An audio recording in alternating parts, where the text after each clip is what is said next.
Pradeep Joshi channel को subscribe करना बिल्कुल फ्री है। सब्सक्राइब करें और इस बेल आइकन को दबाएं हमारे नए वीडियोस सबसे पहले देखने के लिए।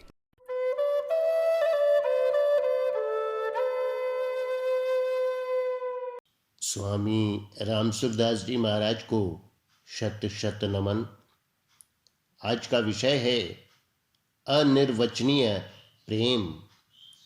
महाराज जी के शब्दों में, जो मनुष्य संसार से दुखी होकर ऐसा सोचता है कि कोई तो अपना होता जो मुझे अपनी शरण में लेकर अपने गले लगाकर मेरे दुख, संताप, पाप, अभाव, भय, नीरसता आदि को हर लेता, उसको भगवान अपनी भक्ति प्रदान करते हैं।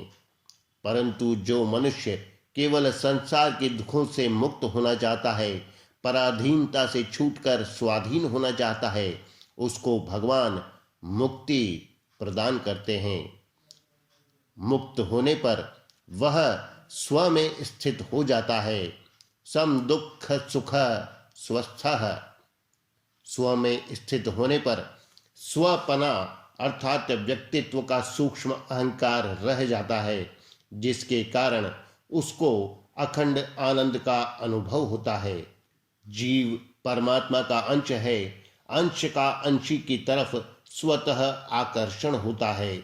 अतः स्व में स्थित अर्थात मुक्त होने के बाद जब उसको मुक्ति में भी संतोष नहीं होता, तब स्व का स्वकीया अर्थात परमात्मा की तरफ स्वतः आकर्षण होता है।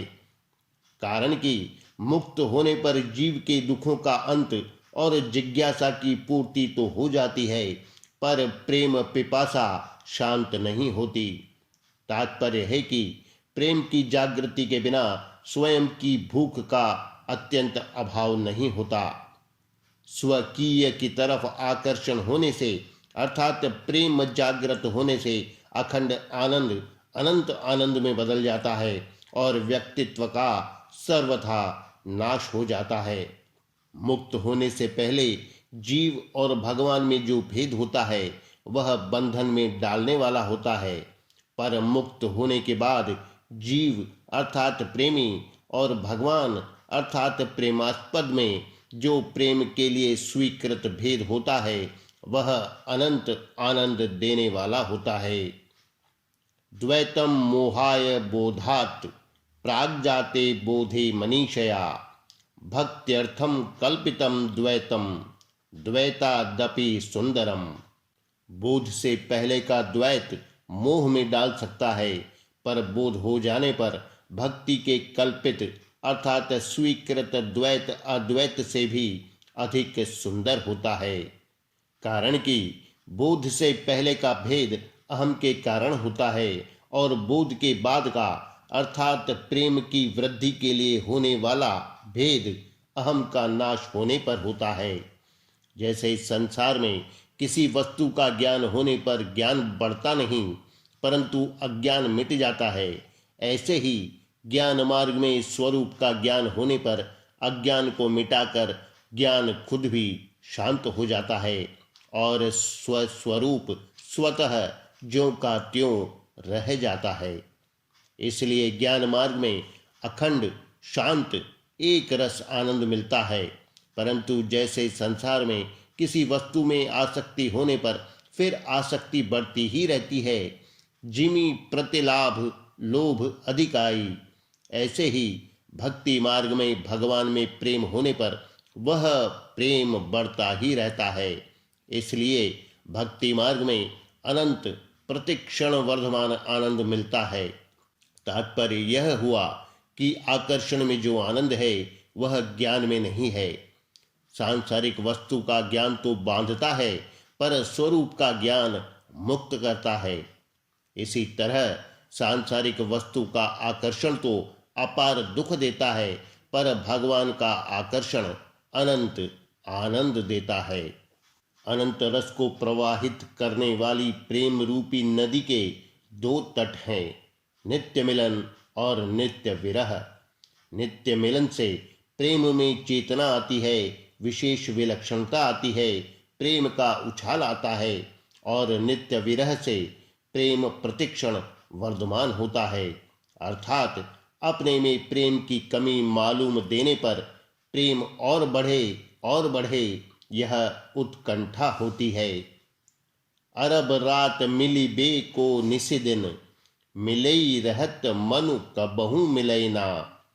जैसे धनी आदमी में 3 चीजें रहती है, एक धन, दूसरा धन का नशा अर्थात अभिमान, और तीसरा धन बढ़ने की इच्छा। ऐसे ही प्रेमी में 3 चीजें रहती हैं, पहली प्रेम, दूसरी प्रेम की मादकता मस्ती, और तीसरी प्रेम बढ़ने की इच्छा। धनी आदमी में जो धन और बढ़े यह इच्छा रहती है, वह लोभ रूपी दोष के बढ़ने से होती है, परंतु प्रेमी में जो प्रेम और बढ़े यह इच्छा रहती है, वह अहंता ममता रूपी दोषों के मिटने से होती है। अहंता ममता रूपी दोषों के मिटने के बाद जहाँ अहंता अर्थात मैंपन थी, वहाँ नित्य मिलन प्रकट होता है, और जहाँ ममता अर्थात मेरापन थी, वहाँ नित्य विरह प्रकट होता है। वास्तव में नित्य मिलन अर्थात नित्य योग और नित्य विरह दोनों जीव में सदा से विद्यमान हैं, पर भगवान से विमुख होकर संसार के सम्मुख हो जाने से नित्य मिलन ने अहंता का रूप धारण कर लिया और नित्य विरह ने ममता का रूप धारण कर लिया। अहंता और ममता के पैदा होने से प्रेम दब गया और संसार की आसक्ति या मोह उत्पन्न हो गया। तात्पर्य यह हुआ कि दोषों के रहने से संसार की आसक्ति बढ़ती है और दोषों के मिटने से शांति मिलती है, एवं शांति में संतोष न करने से प्रेम बढ़ता है। संसार में प्रियता काम क्रोध आदि दोषों से होती है, पर भगवान में प्रियता निर्दोषता से होती है। जब तक अपने में थोड़ा भी संसार का आकर्षण है, तब तक प्रेम प्राप्त नहीं हुआ है, क्योंकि प्रेम की जगह काम ने ले ली। प्रेम प्राप्त होने पर संसार में किंचन मात्र भी आकर्षण नहीं रहता। प्रेम प्रतिक्षण वर्धमान तभी होता है जब उसमें पहली अवस्था का क्षय और दूसरी अवस्था का उदय होता है। पहली अवस्था का त्याग नित्य विरह और दूसरी अवस्था की प्राप्ति नित्य मिलन है। वास्तव में देखा जाए तो प्रेम में क्षय या उदय, त्याग या प्राप्ति है ही नहीं, प्रत्युत प्रेम के नित्य निरंतर ज्यों के त्यों रहते हुए ही प्रतिक्षण वर्धमान होने से उसमें क्षय या उदय की प्रतीति होती है। प्रेम में प्रेमी को अपने में एक कमी का भान होता है, जिससे उसमें प्रेम और बढ़े यह लालसा अर्थात भूख होती है। अगर सूक्ष्म दृष्टि से देखा जाए तो और बढ़े इस लालसा में प्रेम की प्राप्ति भी है और कमी भी। कमी नहीं है, फिर भी कमी दिखती है, इसलिए प्रेम को अनिर्वचनीय कहा गया है। अनिर्वचनीयम प्रेम स्वरूपम, आनंद भी आए और कमी भी दिखे, यह प्रेम की अनिर्वचनीयता है। जो पूर्णता को प्राप्त हो गए हैं, जिनके लिए कुछ भी करना, जानना और पाना शेष नहीं रहा, ऐसे महापुरुषों में भी प्रेम की भूख रहती है। उनका भगवान की तरफ स्वतः स्वाभाविक खिंचाव होता है, इसलिए भगवान आत्मा राम गणाकर्षी कहलाते हैं। सनकादि मुनि ब्रह्मानंद सदा लय लीना होते हुए भी भगवत लीला कथा सुनते रहते हैं। जब वे वैकुंठ धाम में गए, तब वहां भगवान के चरण कमलों की दिव्य गंध से उनका स्थिर चित्त भी चंचल हो उठा।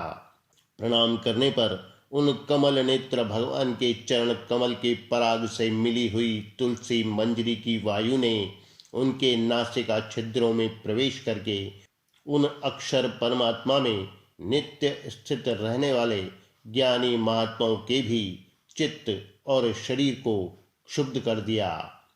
भगवान श्री राम को देखकर तत्वज्ञानी जनक भी कह उठे, सहज विराग रूप मनु मोरा, थकित होत जिमि चंद चकोरा, इनहि बिलोकत अति अनुरागा, बर बस ब्रह्म सुखई मन त्यागा।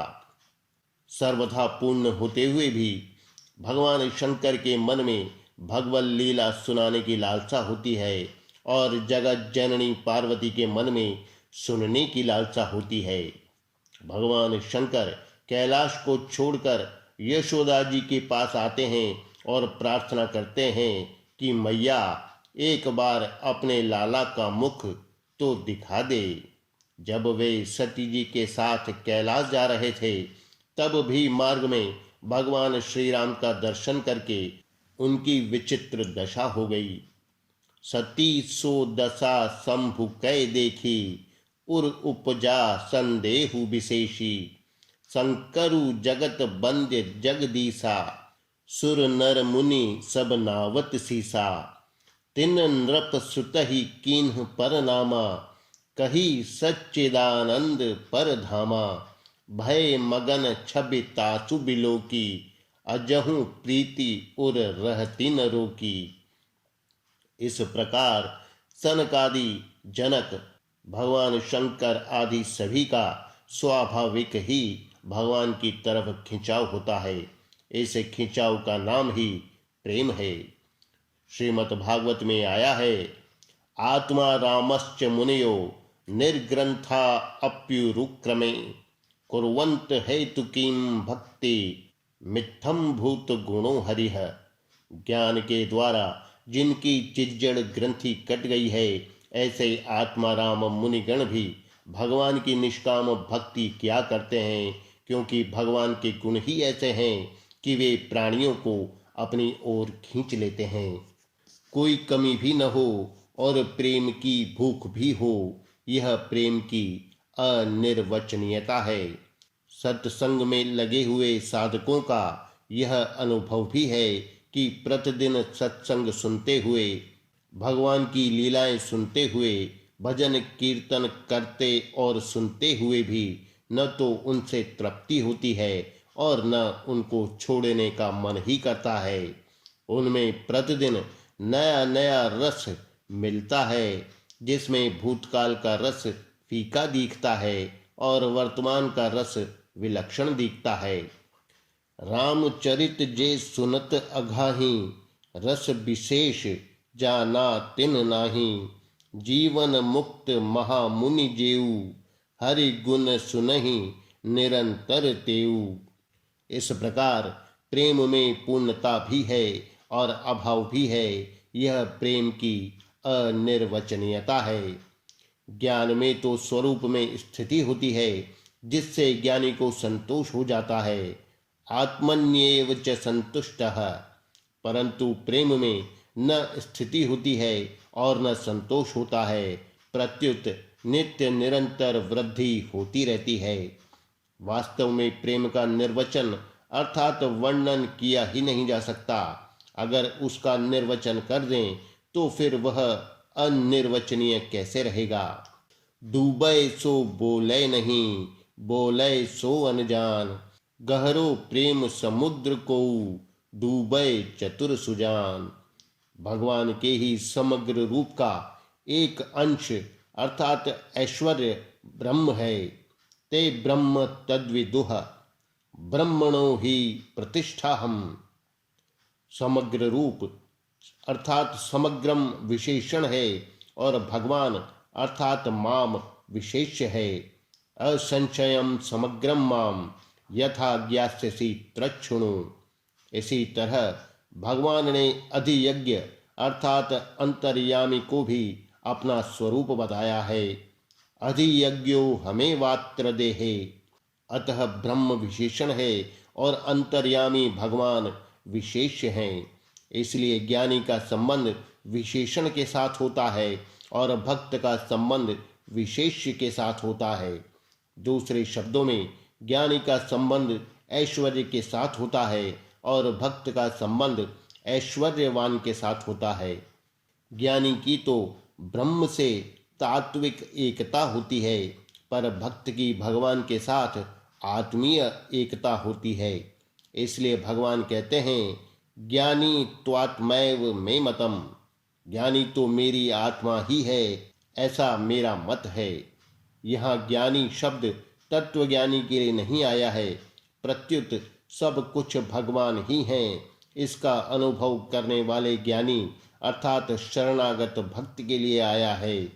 वासुदेवः सर्वमिति ज्ञानवान माम प्रपद्यते। ज्ञानी अर्थात तत्वज्ञानी की तात्विक एकता में तो जीव और ब्रह्म में अभेद हो जाता है तथा एक तत्व के सिवाय कुछ नहीं रहता, परंतु भक्त की आत्मीय एकता में जीव और भगवान में अभिन्नता हो जाती है। अभिन्नता में भक्त और भगवान एक होते हुए भी प्रेम के लिए दो हो जाते हैं। यद्यपि भगवान सर्वथा पूर्ण हैं, उनमें किंचन मात्र भी अभाव नहीं है, फिर भी वे प्रेम के भूखे हैं, एकाकी न रमते। इसलिए भगवान प्रेम लीला के लिए श्री जी और कृष्ण रूप से दो हो जाते हैं। वास्तव में श्री जी कृष्ण से अलग नहीं होती, प्रत्युत कृष्ण ही प्रेम की वृद्धि के लिए श्री जी को अलग करते हैं।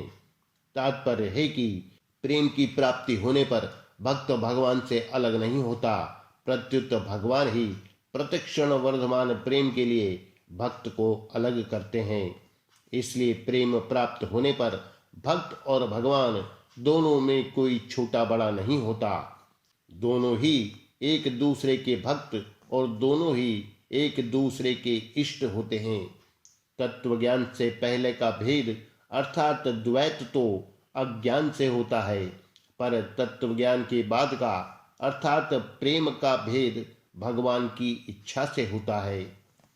अभिन्नता दो होते हुए भी हो सकती है, जैसे बालक की माँ से, सेवक की स्वामी से, पत्नी की पति से अथवा मित्र की मित्र से अभिन्नता होती है। इसलिए भक्ति में आरंभ से ही भक्त की भगवान से अभिन्नता हो जाती है, कारण कि भक्त अपना अलग अस्तित्व नहीं मानता, उसमें यह भाव रहता है कि भगवान ही हैं, मैं हूँ ही नहीं। प्रेम में माधुर्य है, अतः प्रभु मेरे हैं, ऐसे अपनापन होने से भक्त भगवान का ऐश्वर्य अर्थात प्रभाव भूल जाता है। जैसे महारानी का बालक उसको माँ मेरी है ऐसे मानता है, तो उसका प्रभाव भूल जाता है कि यह महारानी है। एक बाबा जी ने गोपियों से कहा कि कृष्ण बड़े ऐश्वर्यशाली हैं, उनके पास ऐश्वर्य का बड़ा खजाना है। तो गोपियां बोलीं कि महाराज, उस खजाने की चाबी तो हमारे पास है। कन्हैया के पास क्या है? उसके पास तो कुछ भी नहीं है। तात्पर्य है कि माधुर्य में ऐश्वर्य की विस्मृति हो जाती है। संसार में तो ऐश्वर्य का ही ज्यादा आदर है, पर भगवान में माधुर्य का ज्यादा आदर है। जिस समय भगवान में माधुर्य शक्ति प्रकट रहती है, उस समय ऐश्वर्य शक्ति दूर भाग जाती है, पास में नहीं आती। वास्तव में भक्त भगवान के ऐश्वर्य को देखता ही नहीं, कारण कि भगवान को भगवान समझकर प्रेम करना भगवान के साथ प्रेम नहीं है, प्रत्युत भगवत्ता अर्थात ऐश्वर्य के साथ प्रेम है। जैसे धन को देखकर धनवान के साथ स्नेह करना वास्तव में धनवत्ता के साथ स्नेह करना है। प्रेम की जागृति में भगवान की कृपा ही खास कारण है। प्रेम की वृद्धि के लिए विरह और मिलन भी भगवान की कृपा से ही प्राप्त होते हैं। आदर पूर्वक भगवत लीला का श्रवण, वर्णन, चिंतन तथा भगवान नाम का कीर्तन आदि साधनों के बल से प्रेम की प्राप्ति नहीं होती, प्रत्युत समय का सदुपयोग होता है, जिसको वैष्णव आचार्यों ने कालक्षेप कहा है। भगवान की कृपा प्राप्त होती है उनकी शरण होने पर। शरण होने में संसार के आश्रय का त्याग मुख्य है। संसार से अलग होने पर संसार का ज्ञान होता है और भगवान से अभिन्न होने पर भगवान का ज्ञान होता है, कारण कि जीव संसार से अलग है और भगवान से अभिन्न है। यह वास्तविक यथार्थ बात है। परंतु शरीर संसार से एकता मानने से संसार का ज्ञान नहीं होता और संसार का ज्ञान न होने से ही संसार की तरफ खिंचाव होता है। इसी तरह भगवान से भिन्नता मानने से भगवान का ज्ञान नहीं होता है और भगवान का ज्ञान न होने से ही भगवान की तरफ खिंचाव नहीं होता। संसार अपना नहीं है। इस तरह संसार का ज्ञान होने से संसार से संबंध विच्छेद हो जाता है। भगवान अपने हैं। इस तरह भगवान का ज्ञान होने से भगवान के साथ अभिन्नता होकर प्रेम हो जाता है।